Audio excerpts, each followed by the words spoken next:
Hey, good morning, creatives. This is Ann, and I just wanted to do a quick check-in this morning. In a couple of weeks, on June 6th, we are going to be starting our course on developing and pulling out multiple revenue streams from your creative brand, whatever that is, whether you are an interior designer, an architect, an artist, a creative, filmmaker, whatever your creative expression is. The course runs over 4 weeks, and it's really about how do you actually develop revenue streams that are honoring to your clients, honoring to the people who follow you, and provide real value for them. One of the most important things that you can do in order to get to that place is understand that your creative brand has to serve a who. It doesn't provide a what. And I know that sounds kind of simple and kind of random, but in my experience, it is the single biggest hurdle that creatives as business owners have to get over. If you haven't already, please go back and watch the other videos where I talk about the difference between a who and a what. When you think of yourself as a creative and you think of yourself as providing a what, I am an interior designer, I am an architect, I am an artist, I am something. What happens is it's a defensive posture for your creative brand. And it's once someone consumes the services or the products that you offer, there's no place for building a community, and there's no place for that person to come back, and as they grow, you grow with them. In contrast, if you understand that as the creative are serving a who, a living, breathing person, and you're able to identify and understand who they are, then as they grow, your responsive brand and your responsive creativity is able to serve and solve that who from a place of love and from a place of honor. Then the recurring revenue streams, which are really just means of exchange or a measurement tool for a transfer of resources. That's all money is. It just continues to flow. It's like a really nice river. It just continues to flow. There's an inflow, there's an outflow, and there's movement. So what I want to share with you today, just really quickly, as we're going over and trying to make sure that the course is consolidated in as little time as possible. I like to keep the teaching videos under 8 to 10 minutes. So one of the things that I do is I run through and I practice and I practice and I practice, and then I send it out to people who are kind of my editing team. And they are typically not my ideal client. They're typically people who are my in-house critics. And so I send the material to them and I say, do you understand this? Does this resonate?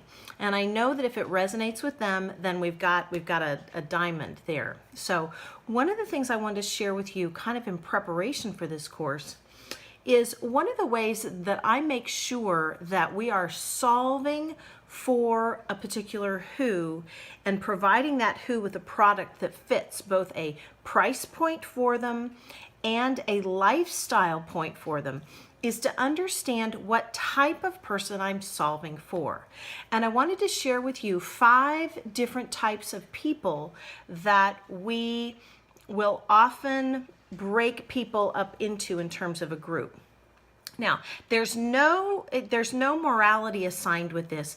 It's just, life is a process and people are often in process. So one person could be a 5 in one area of their life and a 1 in a different area of their life. So just that's my disclaimer. There's no morality assigned here. But I wanted to just kind of put this seed out so that you can think about it over the next week before Monday when we give you the structure for developing an I am statement for your creative brand. So what does that look like?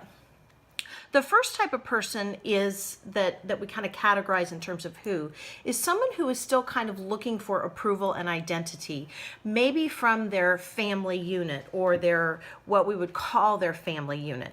That person is still kind of living and making decisions in order to get the approval of their fellow man. The second type of person is someone who is really still trying to work through that approval process with themselves. The third type of person is someone that I use the term self-actualized. It's someone who's in the process of the kind of the self-improvement process.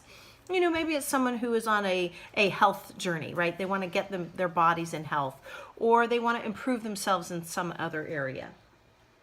The fourth type of person, the fourth type of who that we often speak to is someone, I use the term next level living. And that is maybe a person who's in the stages of life where they have a young family and they've moved out from kind of living all about themselves into, okay, I'm living for somebody else. Or maybe someone who doesn't have a family but they have pets, and they understand that the choices they make really affect the people around them. And so their decision-making process is less about self, and it's all about incorporating the people or the processes around them, and they're making choices that are very consciously helping other people. The fifth is what I call a lifestyle of legacy, or a legacy-building life.